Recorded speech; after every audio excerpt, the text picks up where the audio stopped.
You are watching Access LaPorte County Channel 97. Coming up next is the February 8th meeting of the Michigan City Board of Cemetery Trustees. You can find more information for this meeting at www.accesslaportecounty.org. It's a call to order for the Board of Cemetery Trustees from Michigan City. And we're going to have Renee, we're going to have Roxanne give the roll. Okay. Davis Bush, Present. Renee Bauer, Bernadette Demke, present.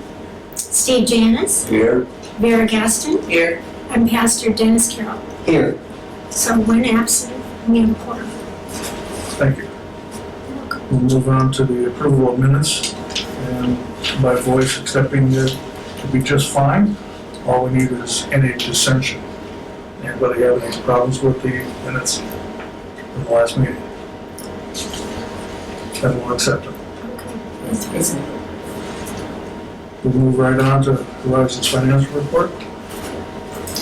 Thank you very much. We are presenting to the board data from the meeting that was to have been held in January, and I'll address those numbers first, and then we'll move on to the data that was generated from the January statements that will rightfully and typically be, delivered at this February meeting. So this is again the data from the December 2023 statements, and that would have been articulated in the January meeting. So if you'll turn to that packet of information, we'll start with the summary page from the permanent maintenance Greenwood account. That account was up 0.25% for the month and 2.87% year to date. The next account we will address is the permanent maintenance Swan Lake account. That account was up to 0.28% for the month and 3.14% year to date. The extension fund account, the account was up 0.27% for the month and 3.19% year to date. Then finally, with respect to the merchandise and commissions fund account, the account was up 0.40% for the month and up 4.40% for year to date. Turning now to page 2 of your materials, with respect to the permanent maintenance Greenwood account, the money market was yielding last month 5.25%, which was flat in comparison to the previous month's yield of 5.25%. Mutual funds overall yield was 3.17%, which was down from the previous month's yield of 3.21%, and the overall yield in the account was at 3.78%, which was up from the previous month's yield of 3.48%. Turning now to page 3 of that report, which of course is with respect to the Swan Lake account. The mutual funds overall yield was at 3.21%, which was down from the previous month's yield of 3.31%. The overall yield in the account was at 4.12%. There's a typo there, that says 412. It's supposed to be 4.12%, which was up from the previous month's yield of 4.04%. Addressing page 4, then, with respect to the extension fund, the mutual funds overall yield was at 3.27%, which was down from the previous month's yield of 3.35%. And the overall yield in the account was at 4.10%, which was up from the last month's yield of 3.80%. Finally, turning to page 5,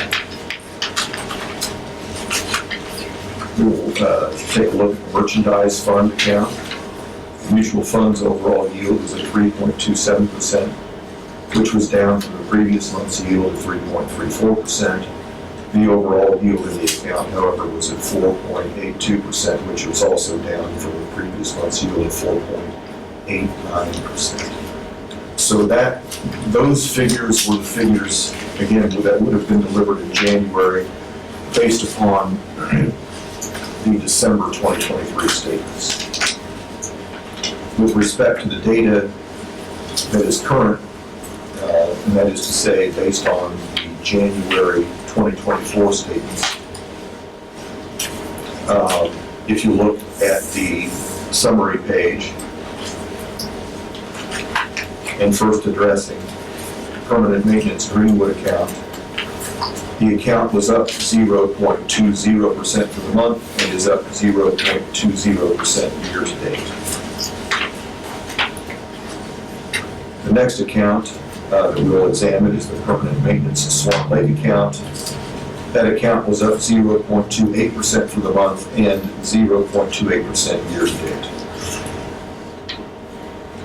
In the extension fund account, the account was up 0.24% for the month and is up 0.24% year to date. And finally, with respect to the merchandise and commissions fund account, the account is up 0.40% for the month and 0.40% year to date. Again, moving on to page 2 and focusing on the permanent maintenance Greenwood account, the money market is yielding 5.21%, which is down from the previous month's yield of 5.25%. The mutual funds overall yield is at 3.20%, which is up from last month's yield of 3.17%, and the overall yield in the account is at 3.81%, which is up from last month's yield of 3.78%. Moving on to the material from page 3 and examining the permanent maintenance Swan Lake account, mutual funds overall yield is at 3.26%, which is up from the previous month's yield of 3.21%, and the overall yield in the account is at 4.14%, which is up from last month's yield of 4.12%. Again, moving on to the next page, page 4, examining the extension fund. The mutual funds overall yield is at 3.31%, which is up from last month's yield of 3.27%, and the overall yield in the account is at 4.12%, which is up from last month's yield of 4.10%. And finally, with respect to the material on page 5, the merchandise fund, the mutual funds overall yield is at 3.30%, which is up from last month's yield of 3.27%. And the overall yield in the account is at 4.80%, which is down from last month's yield of 4.82%. And at this point, I would typically turn things over to Brad for his comments with respect to the market. But before I do that, I would like to say that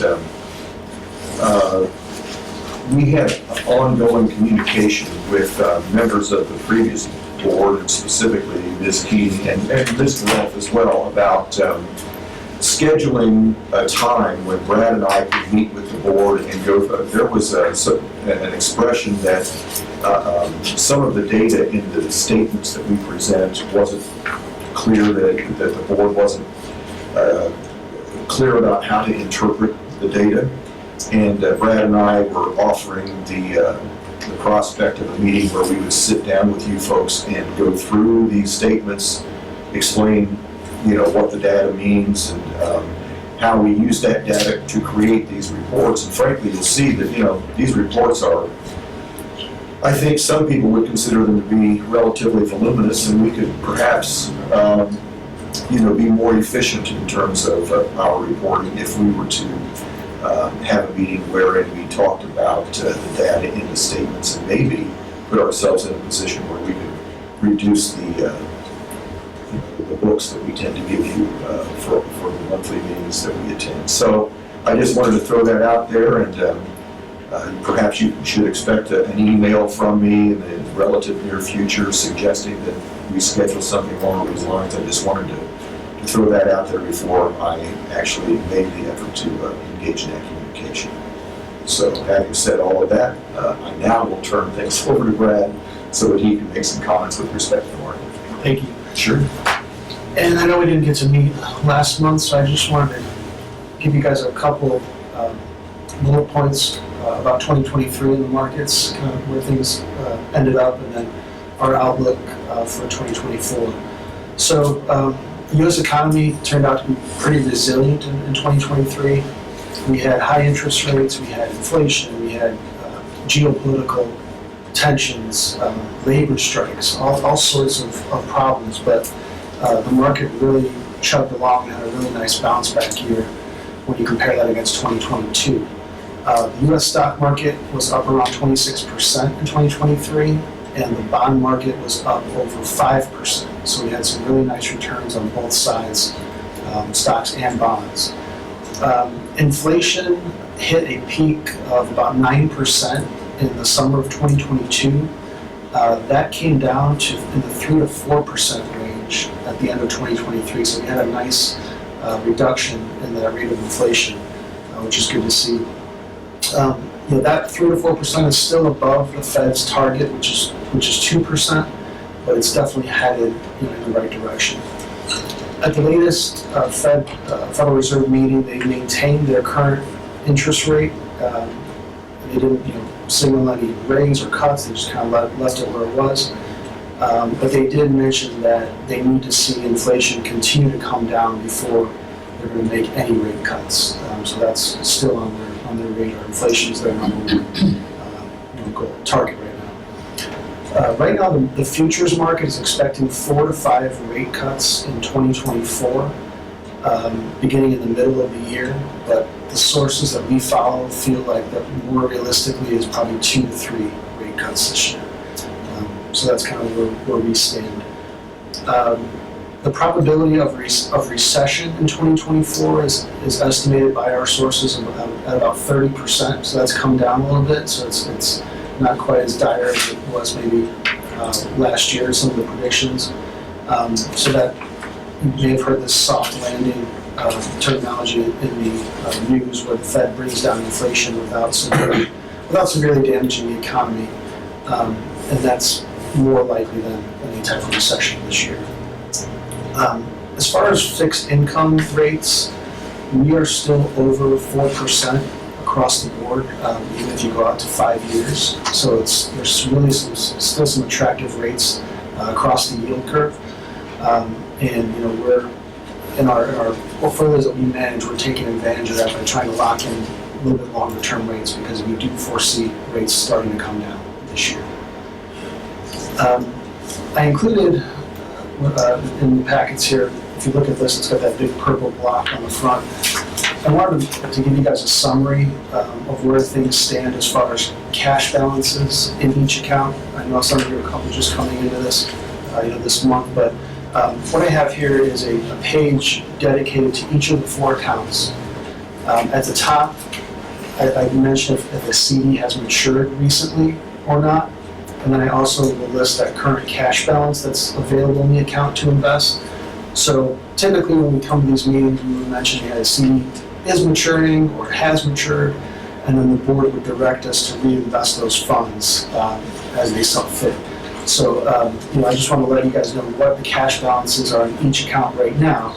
And then that center graphic is a fixed income maturity ladder, and it will show you the current individual CDs. I think they're all CDs, but if they were treasuries, it would show those as well. But CDs or treasuries that are currently in the account and when they mature. So you guys can get an idea of when you have additional CDs that are going to be maturing, and maybe help you guys strategize how you want to invest that cash that's in there right now. I also included at the bottom a snapshot of CD and treasury rates as of today. 1 through 5 year maturities. I don't have the 4 year in there, because usually they do 1, 2, 3, 5, and 10, so I just, I can get that if you'd like. But you can kind of see CDs and treasuries are tracking pretty closely to each other, across the board. I believe the cemetery board typically has done CDs in the past, and they might just be a little bit easier to look at, and they're round numbers and that kind of thing. So I want to give you an idea of what's available out there as far as CDs and treasuries. This cash balance that's in each one of these accounts is earning an attractive return right now.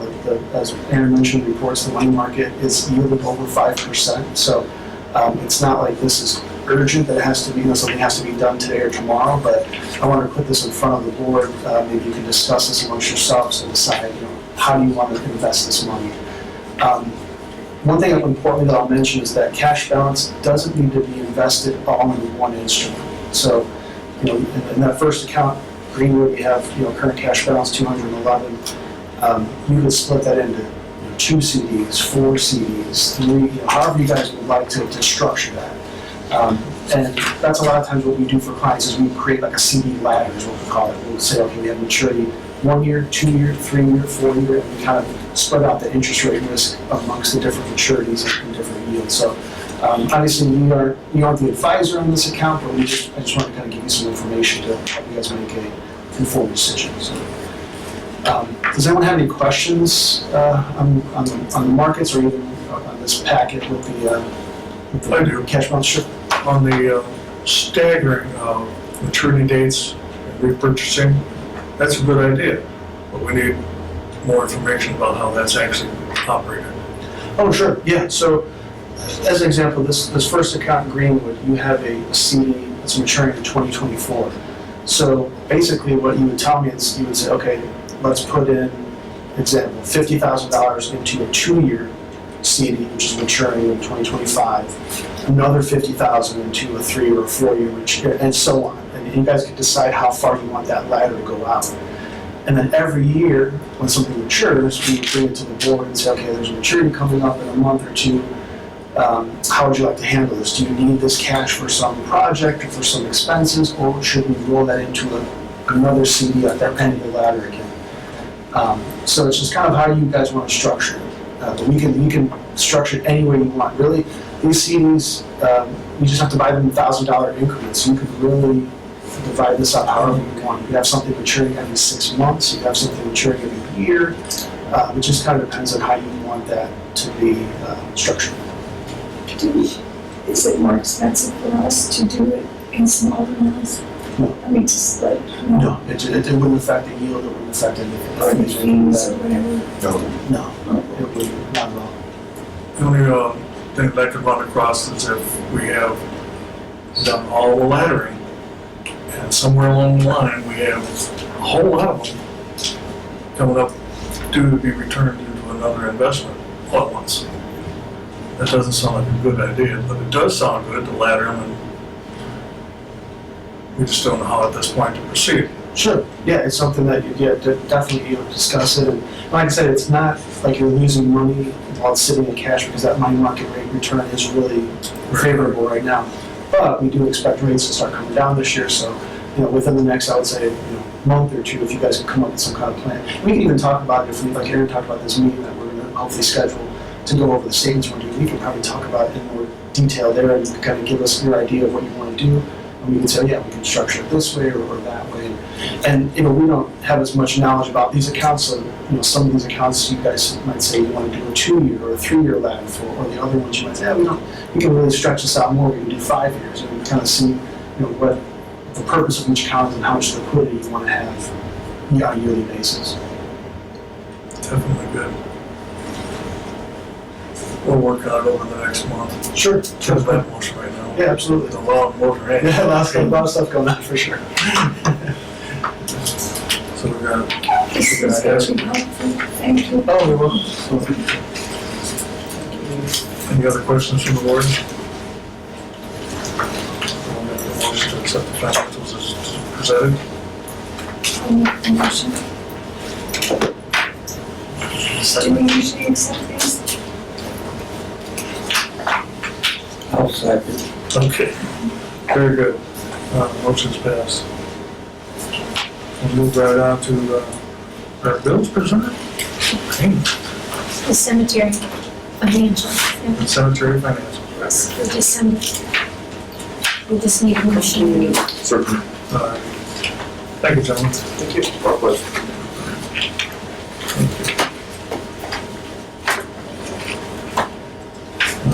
We could do an oral response to this, just accept them as is for payment. Well, I'm talking about the the December financial. I need a motion, second motion for that. Okay, well, it's motion to accept the December financial reports. I'll make a motion to accept the December financial report. Second. Okay. Motion approved. Now we're ready for invoices. Okay. Okay. Got to find the reader.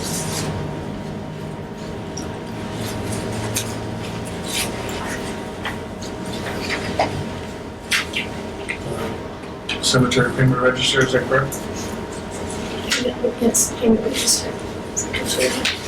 So 2000. 208. This one, if you want to pass it, pass that over to him, please. And we, Okay. okay. Okay, that's the one I do have. Okay. Do we want to go ahead and read each and every one of these? Don't need to? No, Everybody has a copy of this? All right, everybody got that. Cemetery payment Just a motion, register? second motion. Okay. We're going to ask for a motion to accept the payment register as presented to each board member. We all have this? I don't think I have it, I'm sure. Did you get one? I emailed it with the packet of everything. Oh, No, that's okay, here. I didn't print it out. Okay. We'll just pass it down, let everybody look at it real quick instead of, we're not going to read every bill out That's a loud. good idea. We're just gonna have everybody look at the docket. No, you're fine. It's the payment register. Yes. Yeah, I did not print it out. Totally straightforward. It looks, Everything is listed, okay, yeah. all the costs. The total for the month was 13,495.84. Once you've reviewed them, I'll still ask for a motion to accept. So moved. I'll second. Thank you. Now we'll go into really good time with our superintendent's report. So I was wondering if we could defer that till later in the meeting. We have two guests here. They're going to speak on kind of pressing matters. Okay. That would have been under new business, but We have a couple other things that came up that we need to discuss in business. okay. I don't have names or anything listed for any. So we have the personnel director here, Tanisha George. She's here to answer any questions about the next subject, which is adopting the city handbook, the city personnel policy.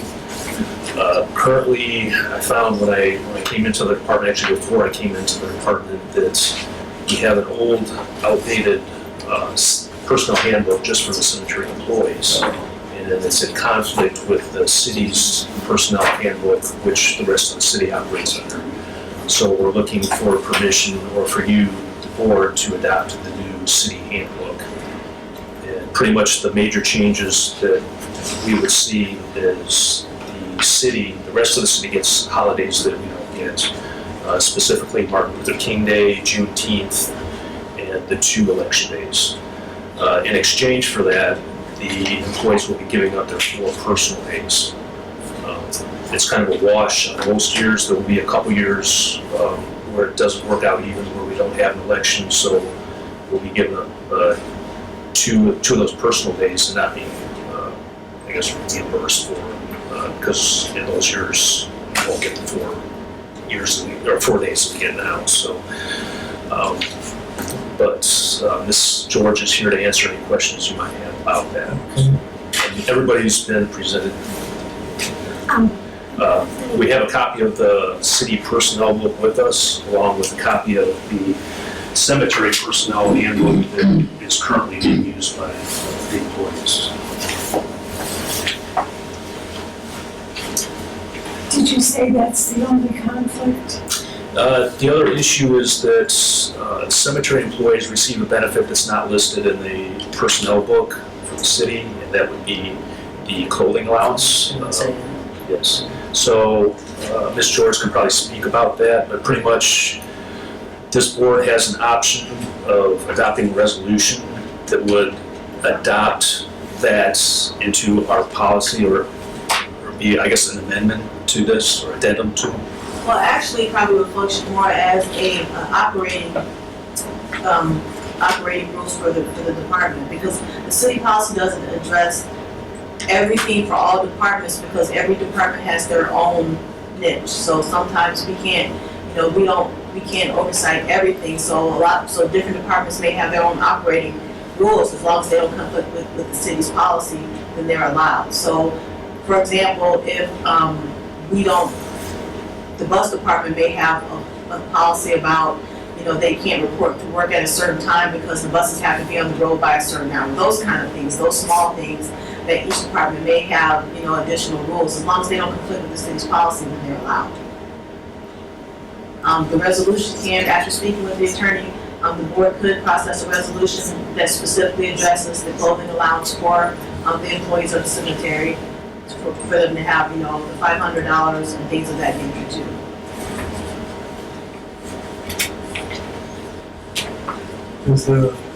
Are the employees actually going to change a whole lot by adopting that?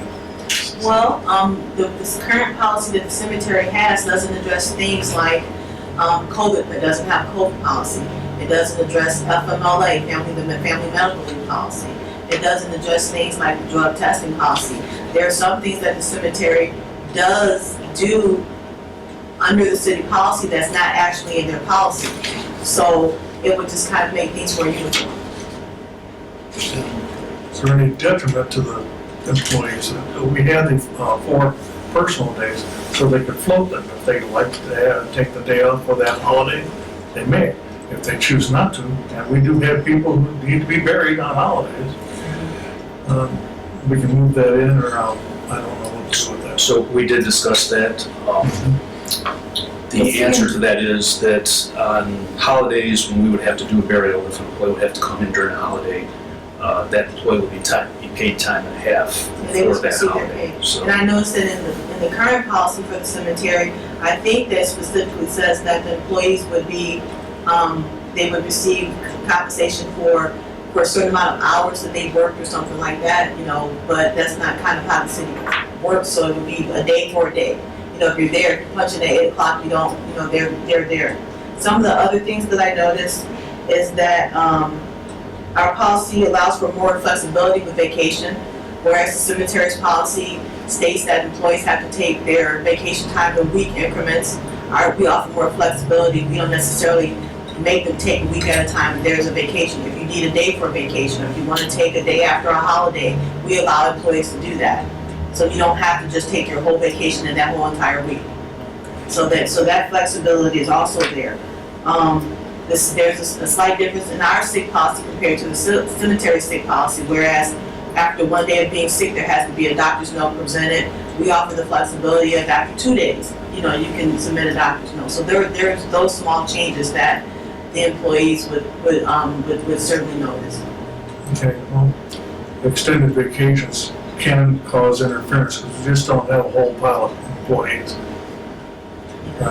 You let somebody off for 2 weeks or longer or whatever, and we don't have anybody to cover it. Yeah. We're done. So it's an And our issue policy we have to certainly work allows out. that flexibility. And we need to be flexible.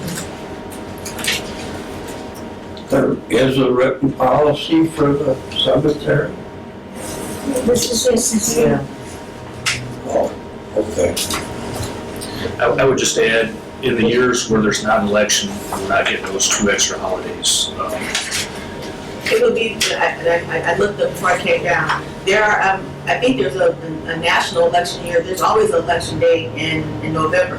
there may not be one in May, but there's always one in November, so at the most, they would lose that one election day in May. But under the city's personnel policy, as far as sick day goes, if an employee doesn't use all their sick days during the year, they're compensated for it at the end of the year. If we do sick days, so They'll get compensated for 12 sick days. However, there's a stipulation in the city handbook that says that up to 2 of those days, sick days, can be used as personal days. So they will still have an option of using a personal day. It's still titled a sick day, but they can use it for personal reasons. And that's 2 days a year. So in effect, they still actually do have 2 personal days. The only, I guess, drawback would be is if they use those 2 days, then they're not going to be compensated for, they'll all be compensated for 10 sick days at the end of the year instead of 12. So. So does this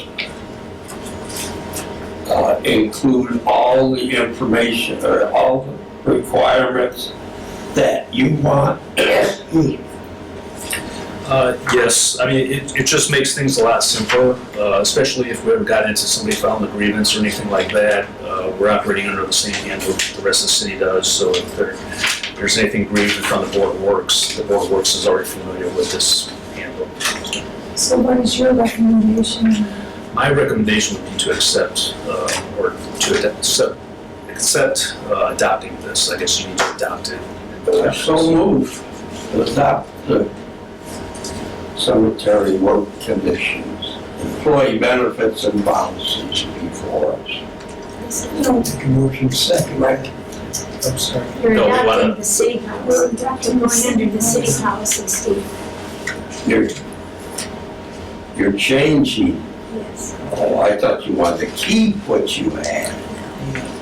No, we don't want to. Is No, it possible? we want to adopt the city handbook that the rest of the city employees operate under. Okay, I adjust my motion. Jeff, have you talked to the employees about, I have, there are some concerns about losing a couple days, but again, they're compensated for it in another aspect as far as use of those sick days as personal days, or if you actually have to come in and work on a holiday, you can earn time and a half for that day. So. and in the current policy, the cemetery policy, do you have a sellback, or if they do not use their sick days, are they compensated at the end of the year? At the time, yeah, so that's no change.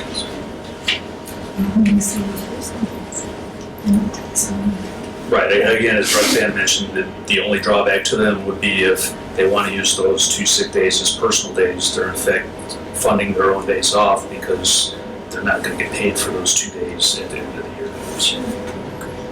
Is it possible for them to use or to change the sick days from sick days to mental health days?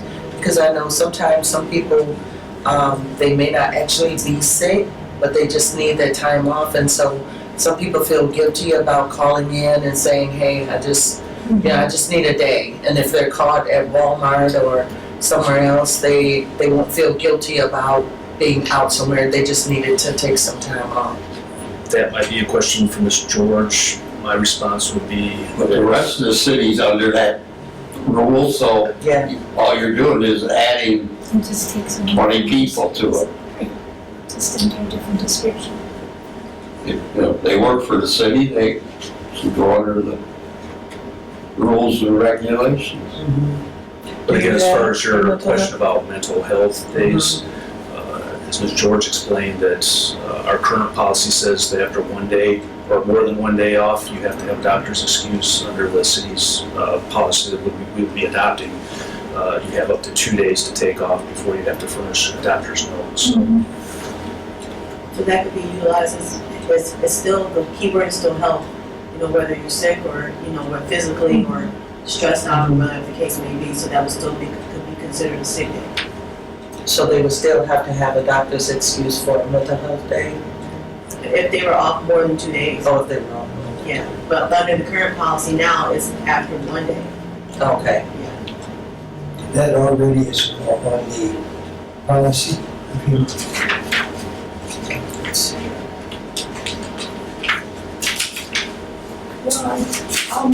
Steve was volunteering this. And I'd just like to add that I think that one of the biggest attractions to this would be the vacation, because that's the gentleman at the front said, I'm sorry I didn't get your name, but Davis. Mr. James said, you know, it is hard to schedule when you're limited staff and someone's off for a whole entire week. It's very hard to take care of, because people just don't wait for certain things in life or death. So if you have a staff member off, or, you know, it offers you more flexibility when you're able to take 1 day or 2 days, or to piggyback a vacation day with a holiday instead of just making the person take a whole entire week off. I see, so you're saying it might actually benefit the cemetery in that Yes, it's sense. staff, it'll make it easier to do. It's gonna make it a little harder to schedule, but we still have the discretion of approving vacation days, so we can still, our policy is like between our laborers and foremen, only one of those 4 employees can be off at a time, So so you already. that would still be in effect, only one person can be off at a time. Okay. That makes sense. If And you're we still require them to schedule it all at the beginning of the year too, so that we know we can plan our whole year, so. I think it's the way it was, always having someone available to bury something. Exactly, but it sounds like Always, you've handled. regardless of religious background or personal Right. choices, whatever. We still have to comply with their requests as much as we can. Sure. And how many employees are there at Greenwood and Swan Lake? 6, 6, 7 including myself. 7 total at both of them? Yes. Okay. We have a motion to accept on the table. We need a second. Motion to accept. I'll second. Okay, thank you. Motion carried. We accept the city's policy.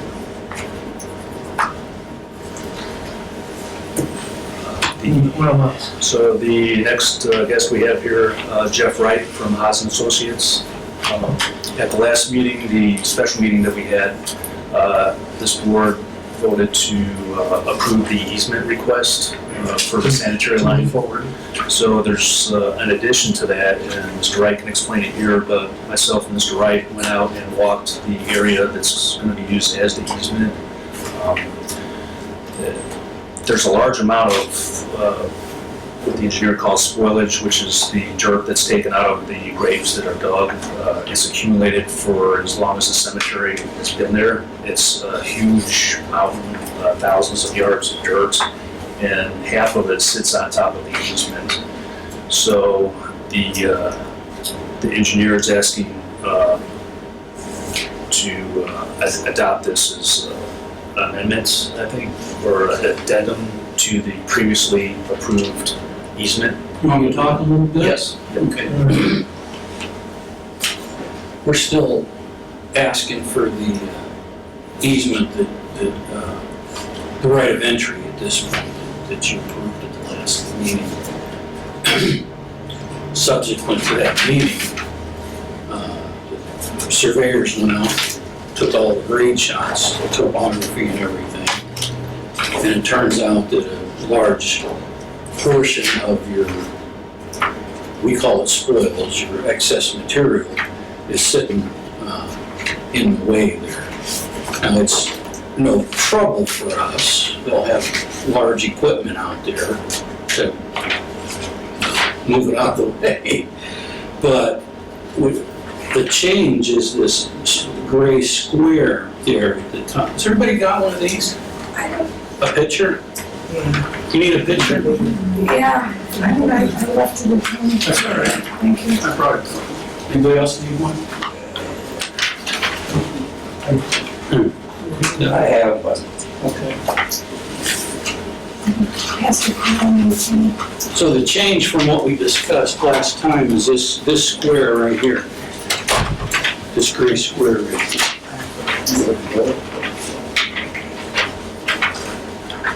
This guy. See, that's not shown.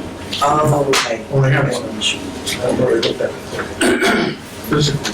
But we walked out there the other day, Jeff and I did, and we found a spot up here in the northwest corner up there. where we can spread it out, you know, kind of thin. You probably wouldn't even notice it was even there. We'll cap it off like we will the easement itself, and topsoil it, seed it. It's just that we need to get it out of the way, and we have to put it somewhere. And it, you know, that's a nice spot for it. It's kind of flat already. I mean, it's already been kind of leveled off, and we'll just move it. Yeah, we'll level it off. And then there's some discussions down the road, it hasn't really been decided, about trying to deal with that, the whole pile. The whole pile, trying to, you know, knock down that whole pile. We can do that, absolutely we can do that. We're just looking for a directive from somebody to do that. But then this gray, you know, we won't want easement or anything. We just need the ability to, you know, we would just need the ability, the okay to come in here and doze it, you know, flat. But that hasn't been decided. I mean, that's, It was discovered after the last meeting. yeah, that's for other people to make those choices and decisions. But just right through there, there's a slice through the pile we need to move and spread out over. That's really for us. So we're getting more, literally taking our own dirt, putting it out somewhere else. Correct. And that, there's benefit to it. If you walk out there, it's kind of wet. And putting some more, you know, lifting it up out of the water probably is not a bad idea, at least for walking. You know, so there is some benefit to it. We have drainage to worry about in the future too. Now, I did see a drainage plan. There was, somebody made a drainage plan. It's been years ago. I don't know, I don't have any experience with your funds and accounts, you know, to how that even works for the cemetery board. But there is a plan for it. John Doyle drew it up years ago, and it's ready to implement. It needs to be polished because it's a little bit old, you know, it's kind of outdated a little bit. But I mean, if he was interested in getting rid of the water out there, more so, there is a plan for it, it just hasn't been implemented yet. But that's down the road, right? We're not asking you to do that. Right? Somebody else has to make that decision and tell us to execute that. So You're asking us to approve this?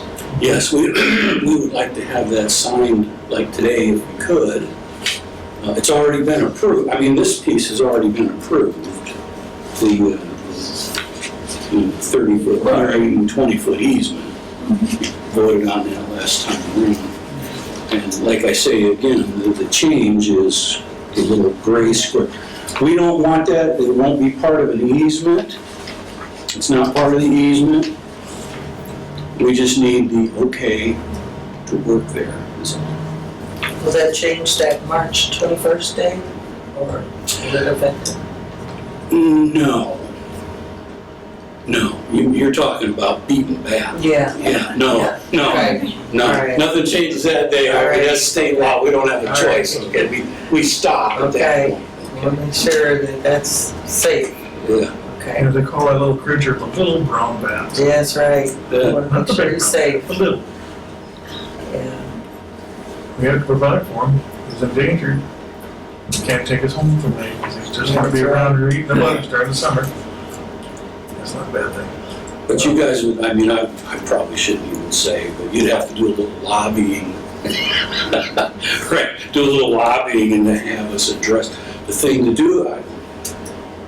Now I'm way out, okay, I'm way out on the limb here, but we're gonna have big equipment there now. And if you want that hill moved, the time to do it is now. Right, you know what I mean? Get it done while we're doing all this work out there. Get it done now. And would not be charged to us? That would, those are decisions that would come down like from like the mayor, given like a directive to proceed with making that adjustment. To move the hill, it sounds like a lot of money, but in the scope of the project as a whole, it's really not like a lot of money. So it could be accommodated, to do.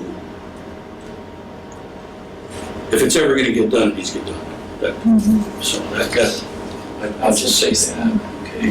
So you'd like a motion to approve the change order? Yeah, just to approve us, that gray square, it's attached to the document. Right, it's attached to the document. That would be kind of like, after today, you approve this, that document, you sign it. That's the limits of where we're allowed to work. Unless something comes up and then, it's construction, something might come up and then we have to come back and say, well, we need 10 more feet or, whatever it is. And we would come back. We have to stay within our bounds. Right, we have to stay I make a motion to approve it. Second. To the second. Second. Oh, okay. Motion carries. I'm assuming that the president, Yeah. I'm assuming he's the one who was signing this.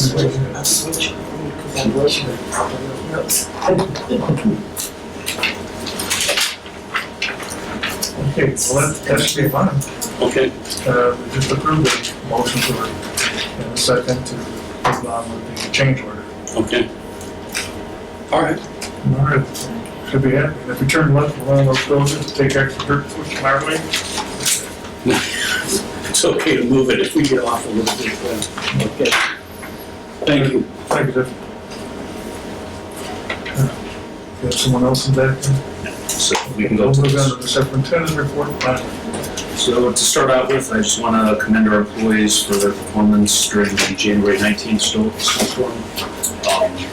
We had an unprecedented amount of snow. We made the decision to keep our laborers and foremen on duty that day. It was a Friday when the snow started, which turned out to be good because with the amount of snow that we eventually ended up getting, there's no way our small equipment would have been able to move 30 inches of snow. So getting out there Friday and keeping on the snow all day proved to be beneficial because we were able to keep up with it. And actually, we maintained access to the cemetery throughout the storm event. So I just want to commend our employees for doing that. Our employee over at Greenwood, Dave, he came in and worked overtime on Saturday to make sure that the additional snowfall from Saturday was cleaned up. Second thing, I'd like to recognize Roxanne. Next week will be her 41st anniversary with the city. Congratulations. Yay. Thank you. I'm embarrassed now, but that's okay.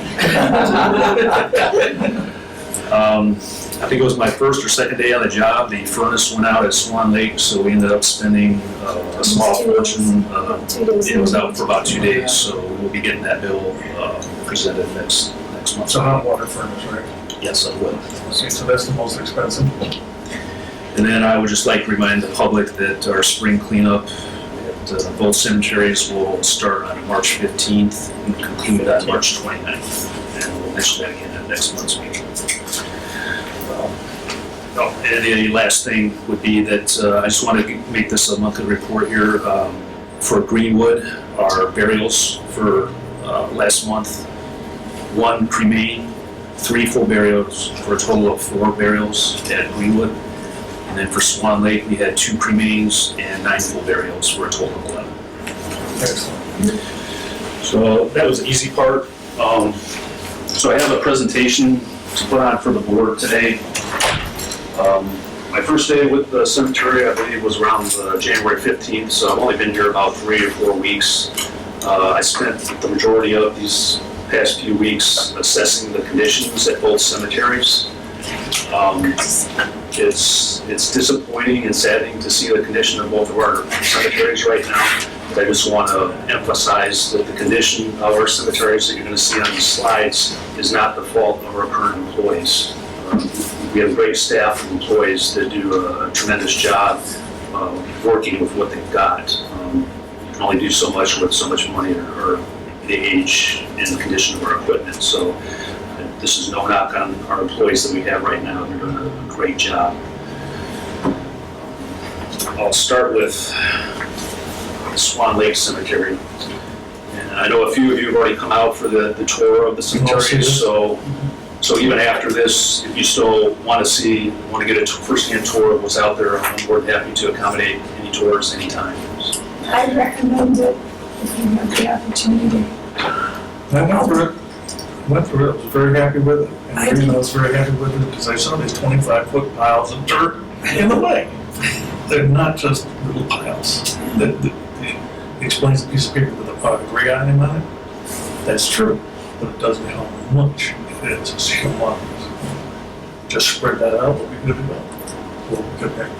I never figured it. So the Swan Lake Cemetery office, as you see, is very dated. Roxanne informed me that the paint, wallpaper, carpeting is at least 20 years old in that building. There's also a terrible odor in that building that I believe is coming from some type of sewer gas backup. So another thing I want to point out in the office is the typewriter.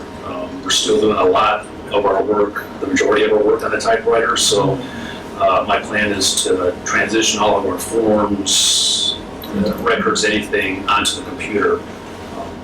I just got a computer about a week ago. Roxanne has a computer. We're going to be moving it to her desk so that we can start working primarily on the computer and not the typewriter.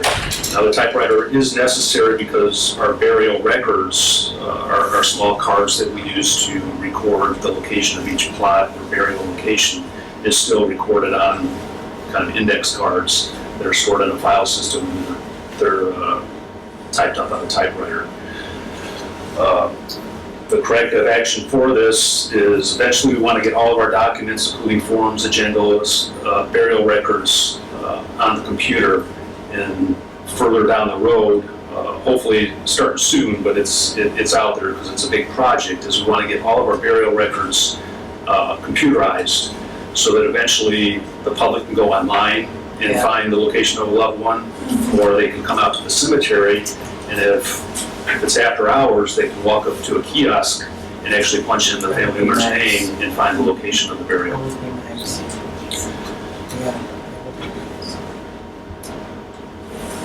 Again, this is just another view of our offices, the data decor, file orders. Depending on where we can find money, we don't have money in the budget right now. If we can get it from another source, we would like to do some remodeling on the office this year yet. And then we also, further down the road here, you'll see when we're talking about the sewer system, but we would like to find the source of that odor. And in the meantime, we would like to purchase some kind of air purification system to take that odor out of the office right now. We tried using wax numbers and everything else. It masks it, but it doesn't really work. You will see there are several locations out throughout the cemetery buildings that we have inoperative toilets. Specifically at Swan Lake, we have a male and female restroom facility. Currently, one of them is inoperative. The toilet won't flush, so there's some deeper issue because the other toilet does work fine. So there's some kind of plumbing issue that we can't address ourselves that the plumber is going to have to correct.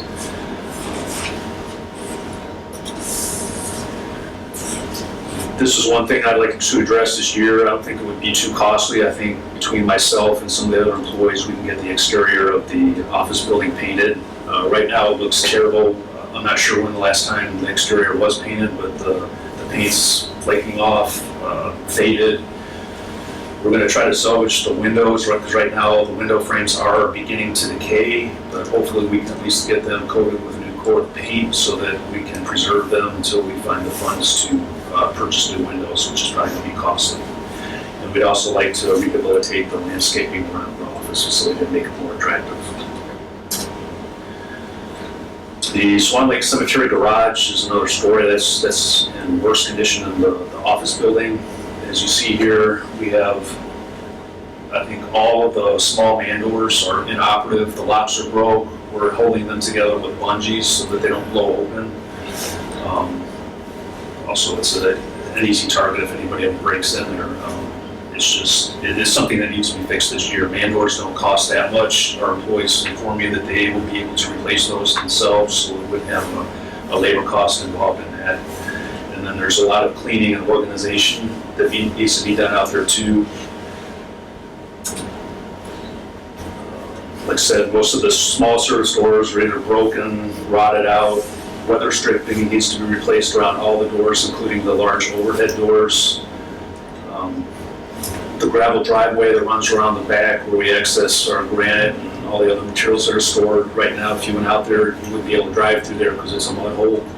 So we'd like to find some money to buy gravel to put in there to redo that driveway on the back. And then the other thing in there, there's a lack of tools to service our equipment, and I'll explain that later when I get to the equipment portion of this presentation. One thing that really shocked me the first day I started here was the condition that we're housing our swans in. This is the house that these swans have to live in from late fall to early spring. It's inhumane. Since I've been there, we've tried to improve things a little. We've changed their diet. They weren't receiving the correct diet that they should be.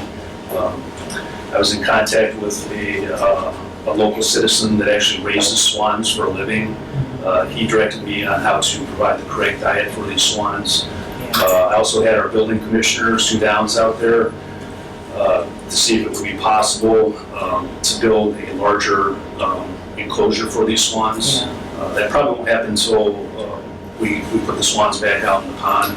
So we have two options. We can either build a better housing for the swans, which would be a larger lean-to, more professionally built, with a larger space for the swans to extend their wings, for a larger area for water in there, because they need water to survive in there, to keep them from freezing. The other option is to buy an aerator for the pond. I can speak from experience because my family's owned swans for a long time. As long as you maintain an open water source for the swans can survive in sub-zero climate. They just need open water.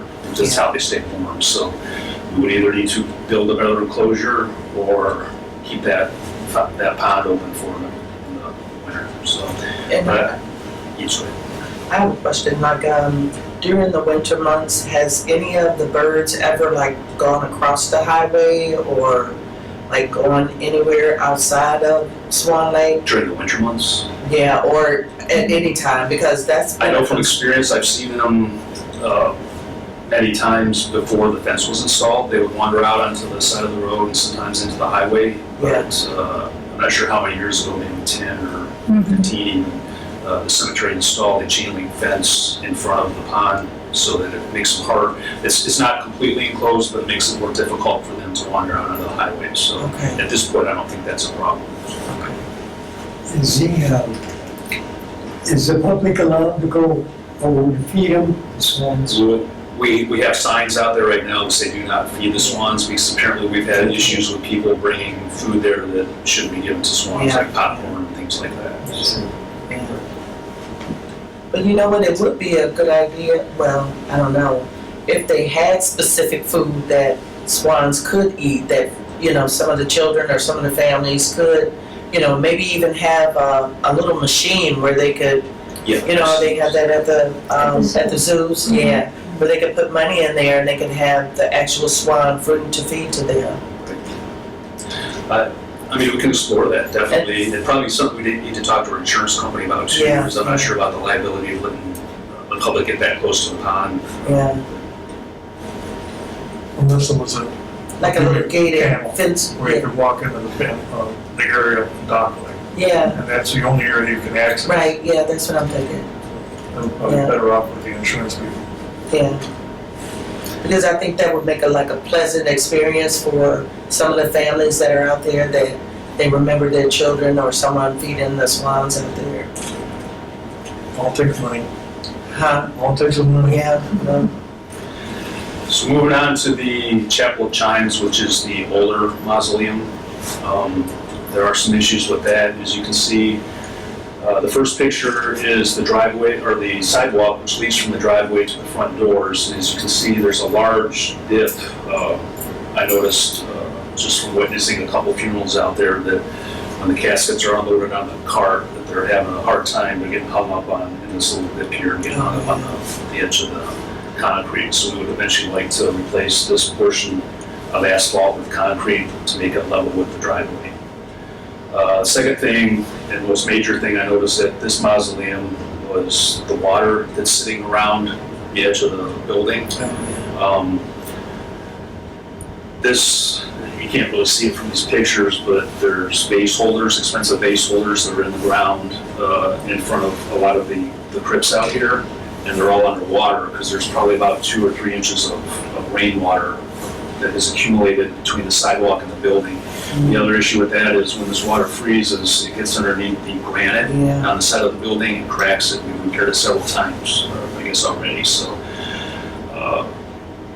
I'm hoping that there's some way that we can elevate that landscaped area between the sidewalk and the building with more river rock, gravel, or maybe raising the sublayer up and then putting the gravel on top of it just so that the water runs off the sidewalk back onto the lawns.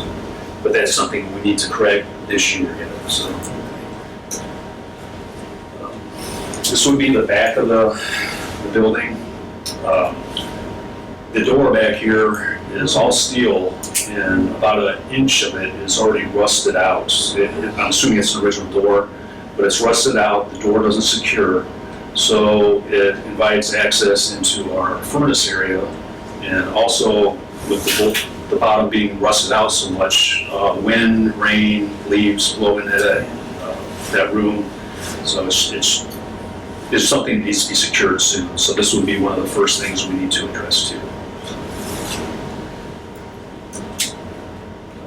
On the front of the building, again, we have the patch of concrete closest to the entranceway that's severely pitted, I assume from salt, but that needs to be either resurfaced or repoured.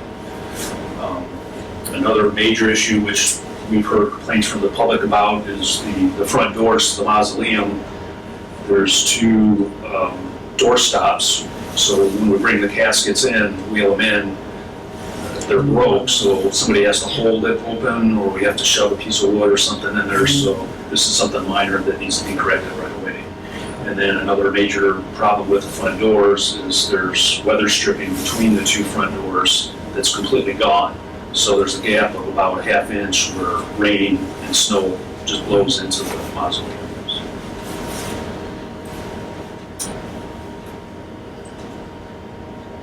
Another issue I saw, and this is a liability issue, I believe, is the sidewalk that goes around to the back of the facility of the old mausoleum.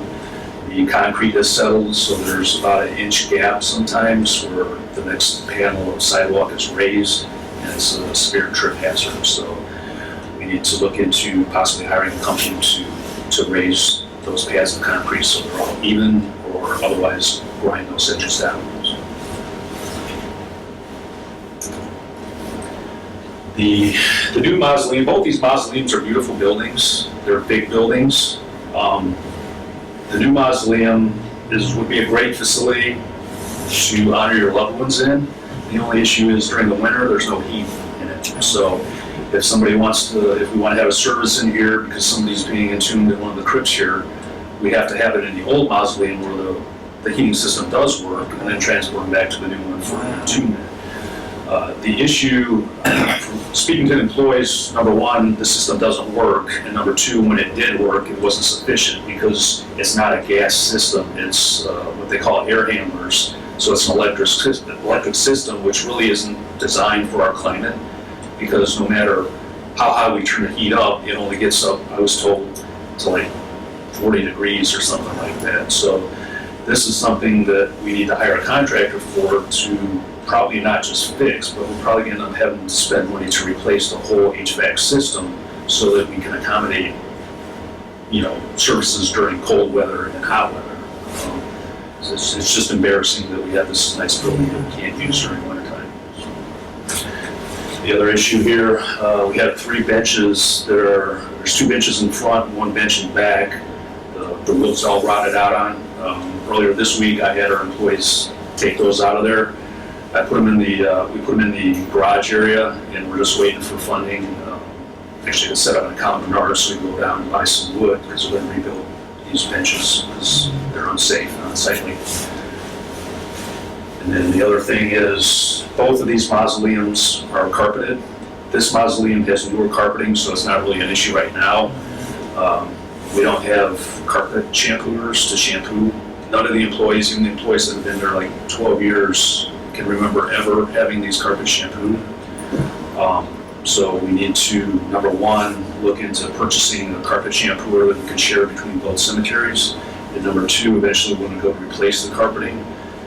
It seems like it would make more sense to put some kind of hardwood floor, or some hard surface flooring in there that we don't have to worry about spillage or trapping mud, because, not to gross everybody out here, but in the mausoleum, there are instances when the crypts leak. So fluids run out and run onto the carpeting, and it's not, no matter how much you try to clean these carpets, you never get that stuff out of there. So it would make it a lot easier to clean up that type of spillage if we had hard floors. An issue with our driveways is we have a drainage system, a large drainage system that runs throughout our driveway system. We have at least 3 manholes that are collapsing. Now, I did give Councilman Don Prespolinski a tour of the facility last week, and he directed me to the sanitary district. So we did have employees out earlier this week, looking at it, and they've agreed to fix these issues for us, which would have been really costly if we had to do it ourselves, but they're going to come out when the weather permits and rebuild the 3 structures out here so that nobody damages a car or falls in there. And we also have issues with numerous potholes in the driveways. I talked to Sean Smith, the director of street department director, and he's agreed to send his crew out here once he catches up on the big potholes out on the roadways. So he's going to help us out with that. So. Another issue is we have a lot of signage that's either missing or decayed. If you push on any of these sign posts right here, they'll just fall over. And then we have issues where the signs are actually faded or falling off, so we need to replace that signage eventually too. Another thing that's disappointing here is we have the veterans circle out in front. All of these lights that we have that are supposed to illuminate the flagpoles, only one of them has a bulb in it that works. I was informed by the employees out there that there's no bulbs in the other ones because the fixtures just don't work. So we need to look into contracting an electrician to replace all these light fixtures so we can honor our veterans properly.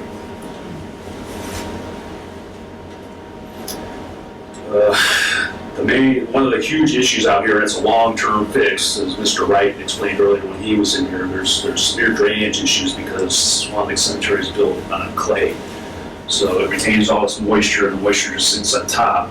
So when we go to do a burial, like we did last week, we had severe ponding of water out there just because all the snow that melted. We actually had to entomb, we had to cancel a couple funerals and entomb the bodies in a mausoleum until it dried up enough so that our employees could get out in the lawn area and dig holes and dig graves.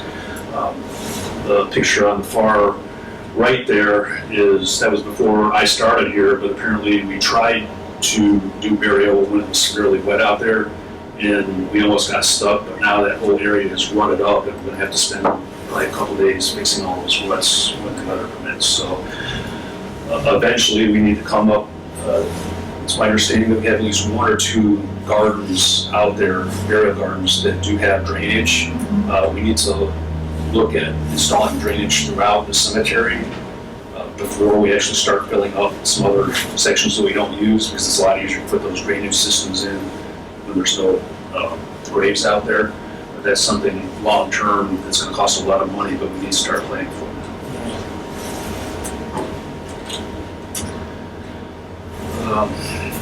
There are several monuments out at Swan Lake.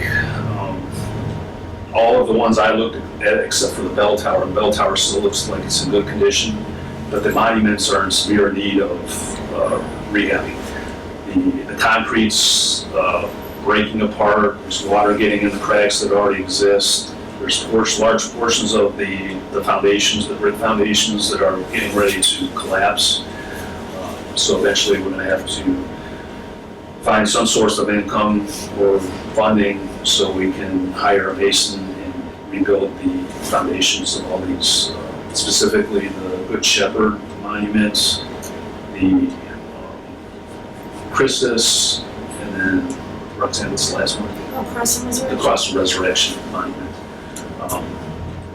We need to rehab these or consider removing them because it's unsightly.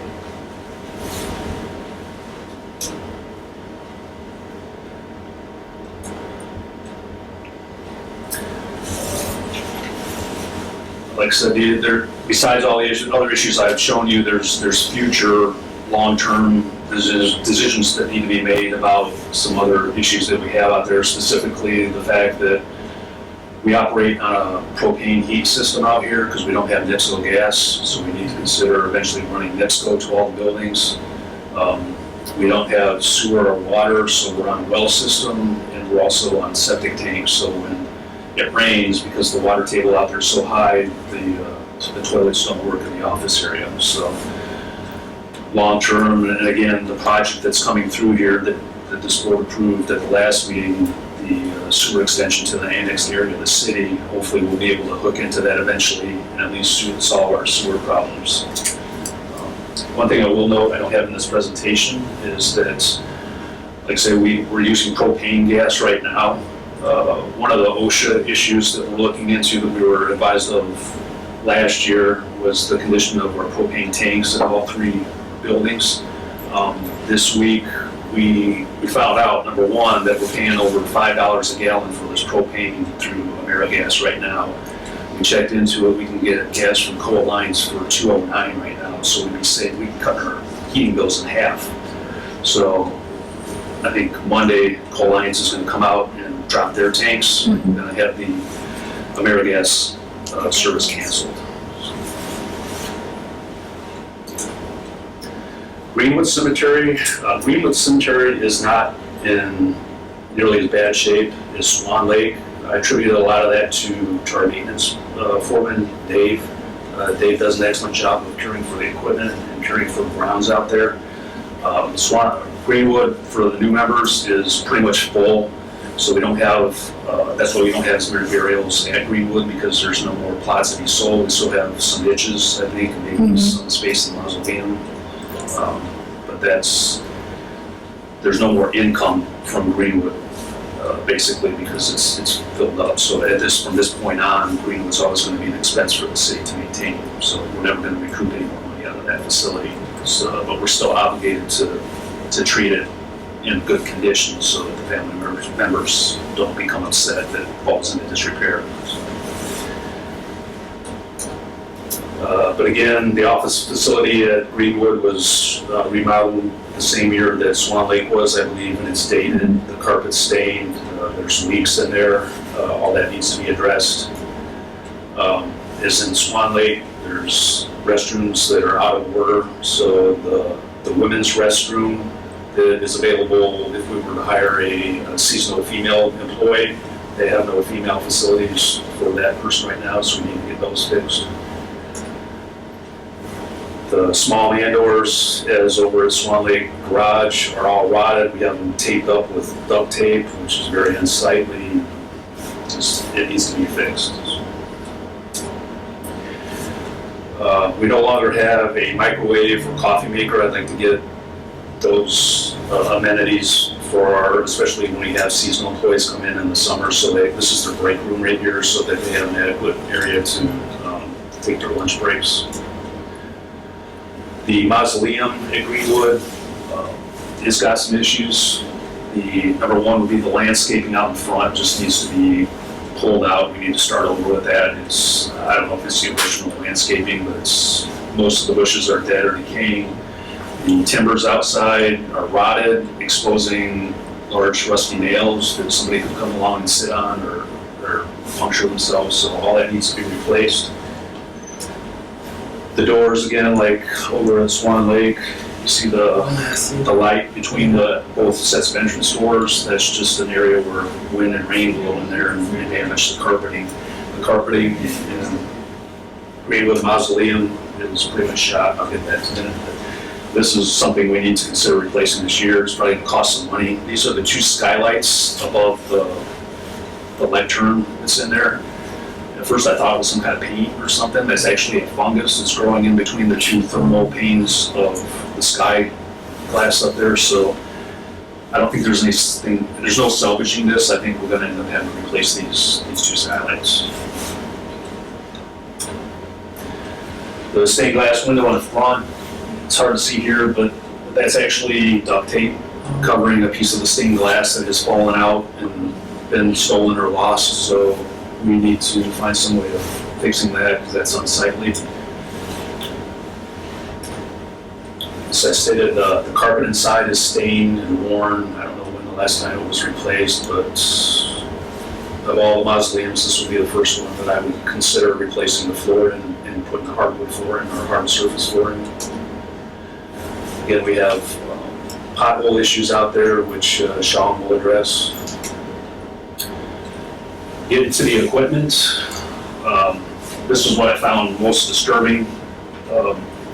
When I asked for service records for all of our equipment, there are none because nobody recalls ever changing the oil or servicing any of this equipment. So I went down to, I spent the last couple weeks to conducting an inventory of all of our property because there was no list saying what we own. So no serial numbers. We could have a mower or a truck even disappear, and we have no way of reporting it to the police department because we have no serial numbers to give them to enter into the national system to trace it if it was ever recovered. So I have a complete inventory list with serial numbers, mileage, hour meters, everything in our system now, so we can track that equipment if it is ever stolen or lost. So, but the other concerning issue about this, pretty much every vehicle we own, including the truck I'm driving, is damaged. It's been in accidents. Our city council several years ago adopted an ordinance that requires any damage to city equipment to be reported to the city council if it meets a certain dollar amount. I think it's $1,500 or something like that. So all the damage you see, there's nothing we can do about it now. I'd like to fix it, but as far as reporting it, we have no idea when it happened or who did it. So, but some of these trucks, like our Chevy here, that's a newer truck. All these vehicles have low mileage. I'd eventually like to find some money to fix the cosmetic things on this because, like this truck here is a 2015.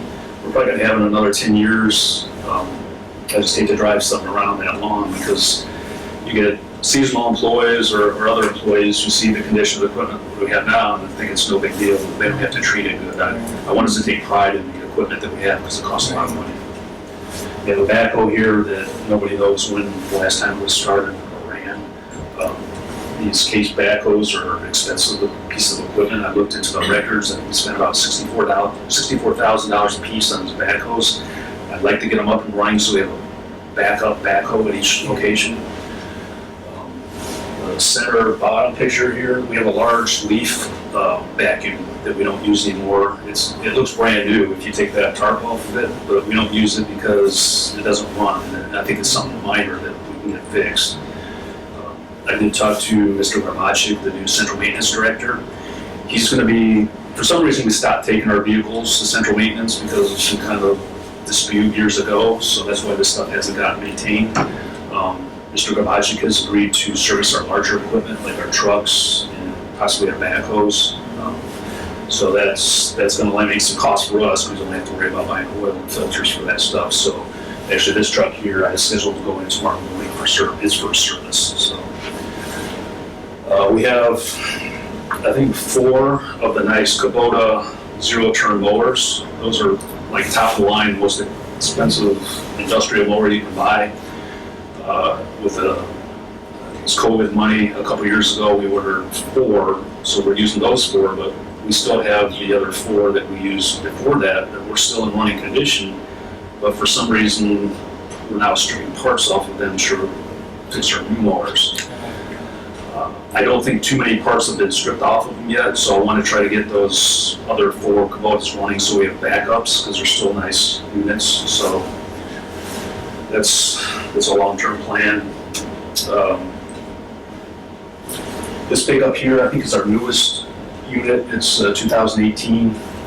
Picture's kind of blurry, but as you can see, at one time, it was in a pretty expensive accident. The entire passenger side of the vehicle is smashed up. This vehicle only has 7,000 miles. So this vehicle, we definitely need to get some body work done, because we're gonna have this truck for a long time. It's a nice vehicle, so, And those accidents never get reported. no. Wow.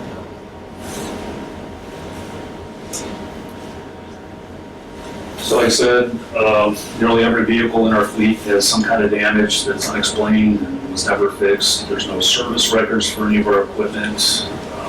There's no evidence that much if any of this equipment was ever serviced, so we're gonna start keeping better service records. The smaller equipment like the mowers and leaf blowers and that thing, we're gonna maintain ourselves. But we do need to invest in a larger set of tools for each cemetery. Last year, they bought these small Craftsman toolboxes, but there's not enough in there to do what we need to do. I found that out, I think last week, and I don't have any pictures of this, but the new Kubota UTVs that the city just purchased with the COVID money, one of them came in last week. We delivered it to Greenwood. But we have an old one that is out at Swan Lake that broke down about a year ago. The axle broke off because the bearing started going off. And it actually wore the entire axle off and broke off. So we tore it apart. I tore it apart myself.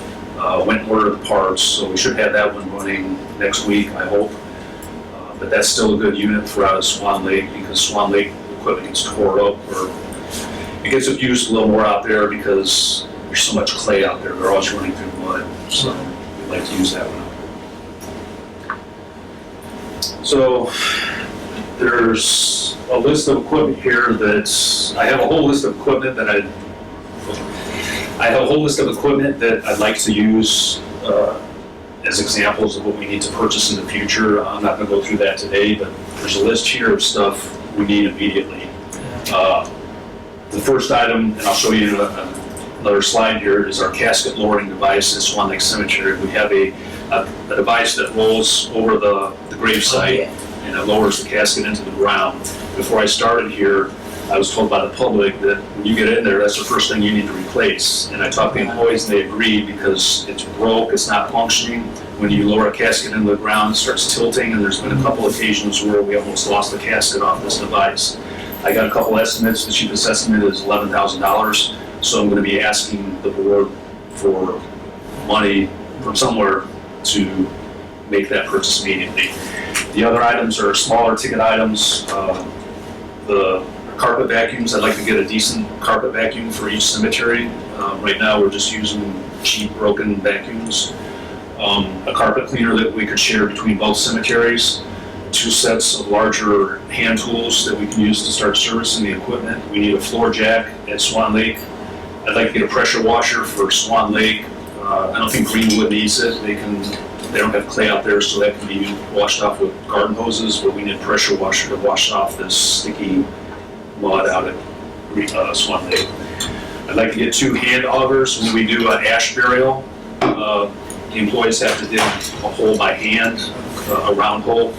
They indicated that it would be a lot faster if they had a gas-powered hand auger that they could dig those holes with. One thing we severely need is a large lawn roller. We have no rollers out there at all. And if you take a tour through, especially Swan Lake right now, the entire grounds at Swan Lake are tore up by rolls right now. So, and we have nothing to knock those holes down with. So I'm in the process of getting estimates for the lawn roller. The back area of Swan Lake, I haven't gone on the map yet to see how many acres it is, but it's a huge field back there, and we're cutting, it's acres and acres worth of plain, just vacant grass. We're cutting that with our little 60-inch zero-turn mowers, and it takes them about 3 days to cut this field with these mowers, and it's tearing these mowers up. So we need to look into purchasing a large utility tractor that we can put a wide area mower on the back and get that knocked out a lot sooner.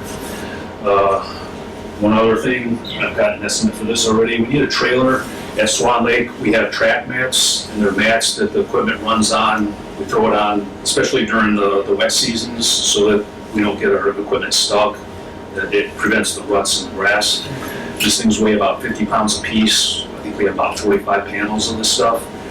We have no trailer to haul it on right now, so when they take it out to a gravesite, they have to load it into the back of the dump truck, and then they have to unload it so they can put the dirt in the dump truck. We just need a trailer where we can store these things on, haul them out to the graveside, load them back up, so we're not unloading and loading these things all the time. So that's a safety issue, and it's gonna save wear and tear on these guys. And lastly would be the, like I said earlier, the remodeling of the office interiors. This is the casket device I was talking about. It's bent. Each corner has gears in it. Some of the gears are stripped out, so this is something we need to replace immediately. Long-term issues with the buildings, the HVAC system at Swan Lake, air filtration system, new service doors, construct a new shelter for the swans, hire an electrical contractor to repair those lights around the veterans circle at Swan Lake. Other budget items would be to explore the possibility of purchasing a service contract. We have 6 buildings. I don't think people realize how many buildings we're responsible for. Some of them are like the large mausoleums or large buildings, so we need to look into a service contract so we can get those serviced annually, so we can prevent some of the issues that we're having now. And then lastly, I'd like to consider, it can't be done this year, but somehow we're going to have to find money this year, is considering a separate line item budget for materials such as sand, gravel, and the topsoil. Because right now at Swan Lake, we're backfilling the graves with the same clay that we're digging out, and it just holds dirt. When we dig a grave at Swan Lake, it fills up with water immediately because of the water table, which is why we can't dig the graves a day ahead of time. But I would at least like to haul in some clean fill sand that we can fill these graves in with, so they're not trapping all that water around the graves. And it would make it easier to compact and level out, so we're not coming back a month later filling in more topsoil that is sunk. So I call it D&M. I think last week it was, got an estimates a little over $300 for a load of sand, and then we're going to need some, like say, topsoil to cover these burial sites with too, because right now we're just covering with a mixture of dirt and bad sand that we can't grow grass in, so we need some good topsoil. And again, I just for future reference, I've been doing some research here. Like say at Swan Lake, it's so soft out there, sometimes we can't get in there. I'd like to explore the possibility of purchasing a hydraulic mini excavator that's like a mini backhoe on tracks. It'll be on rubber tracks. They have a really light ground pressure, so they're not going to sink. We're not going to track things up, so we would end up spending less time going back and filling in ruts from the equipment. And then, in addition to that, I'd like to look at getting a small hydraulic dump trailer, so that we're not driving our big dump trucks across the lawn. We're pulling a smaller dump trailer with our new Kubota UTV, which is going to save the sinkage on the lawn too. And again, and the mayor will probably attest to this too, but one of our priorities is computerizing the burial records so that eventually we can get them online. So that's it. That's great. Mayor, do you want to say anything? Yeah, first of all, thank you, Jeff, for putting that together. I think that was important for the board to see and the public to see. I'm committed to making sure we get some of these things done. I know we've looked at the budget to see what we could do differently. And also that the cemetery is a part of the city. I'll make sure that, I know we're doing a contract with Marquis Electric. So just give Andy a call and have him come by and look at those lights. But I think, especially for the new board members too, and the reappointed board members, this is a lot. I mean, this is going to take a couple of years to get done. And this happened over a long time period. So I know it's not something we can get done overnight. I'm committed to getting these things done. So we're going to sit down and prioritize some things ourselves to see how the city can help. But I know that we have a lot of work to do, and I'm glad that Jeff is in the position to be able to do it. You can tell from the presentation how thoughtful the presentation was on the needs and kind of a historical perspective as well. So I look forward to figuring out how we can get some of this done. And thank you for adopting the policy for the city as well. I think this has been a long time coming, and I think this is definitely a pointed in the right direction of what we need to do to make sure that residents feel confident and comfortable in the services that we're providing at the cemetery. So thank you for that, and send that, because we're probably going to have you cover some of that in the staff meeting with some of the departments, because one of the things that we know is that some of those things can be done in-house through the city. We're all part of the city. Yes. This should not be happening in a silo. That's right. So I appreciate all of you serving on the board. I know there's another board meeting coming in here, so I'll let you guys finish, and I'm gonna go see what I can do to assist them with the room space. But again, thank you so much. That was a wonderful presentation. Yeah, and I was gonna ask, is that Swan Lake, is that a historical area?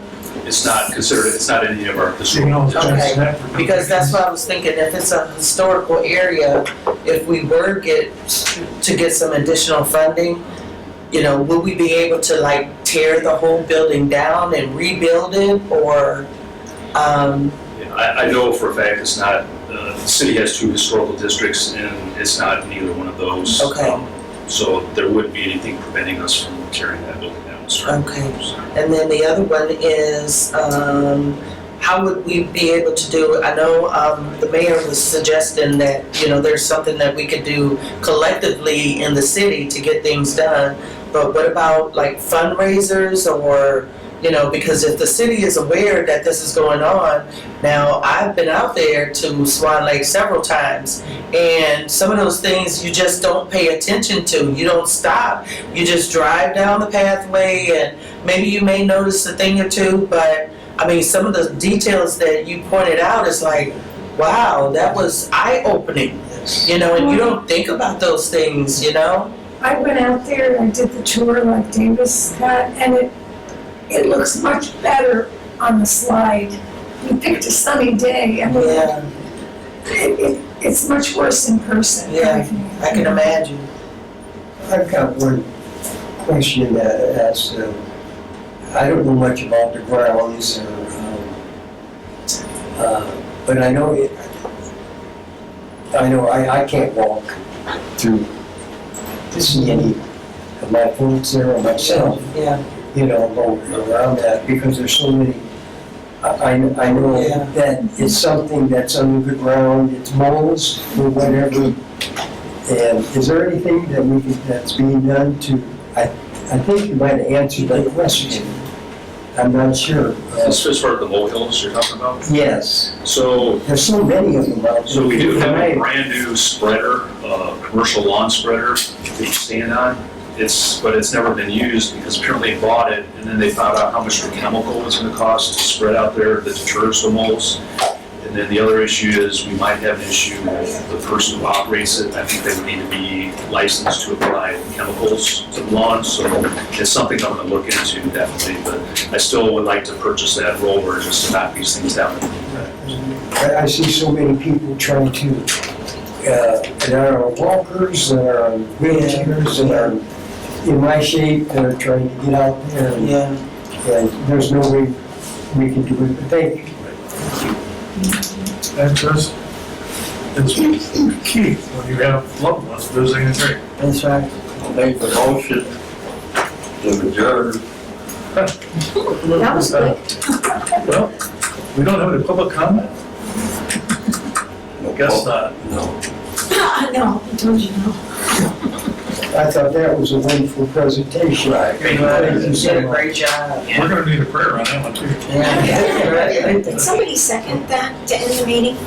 I'll second it. Okay, thank you. And the next meeting date is March 14th, 2024, Yes. here. Okay.